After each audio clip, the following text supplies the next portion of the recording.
थल यूनिवर्सिटी बखर में आज इस्लाह कंसोर्शियम का इफ्तिताही इजलास और 2 रोजा कॉन्फ्रेंस बर्नबाउंड foundation of teaching excellence innovation and entrepreneurship का बाकायदा आगाज हो गया। ये कॉन्फ्रेंस इस्लाह कंसोर्शियम के तहत सुबह पंजाब की 5 बड़ी जामियात government college university Lahore, university of education Lahore, Ghazi university Dera Ghazi Khan, university of Kamalia और थल यूनिवर्सिटी बखर के इश्तिराक से मुनक्किद की जा रही है। रिपोर्ट गुलाम यासीन खोखर और आप देख रहे हैं आज तक। Al Saeed films and photography, यादों को बनाए हमेशा के लिए खास। Al Saeed photography and films, मज़ाइल चौक, बिल मुकाबिल तहसील ऑफिस, दरिया खान, भक्कर। इफ्तिताही तकरीब में मुल्क की बड़ी जामियात के वाइस चांसलर्स के साथ साथ syndicate member mister Ghazanfar Abbas Sheena ने भी खुसूसी तौर पर शिरकत की।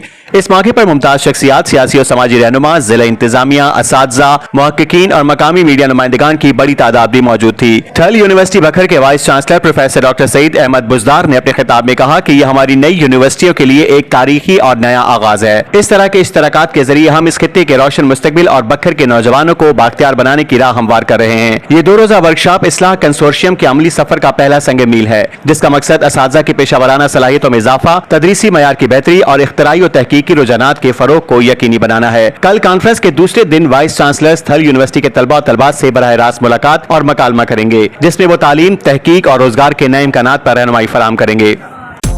आज तक की वीडियोस देखने के लिए हमारा चैनल सब्सक्राइब कीजिए और बेल आइकन को क्लिक कीजिए ताकि आप हमारी आने वाली वीडियो से बाखबर रह सकें।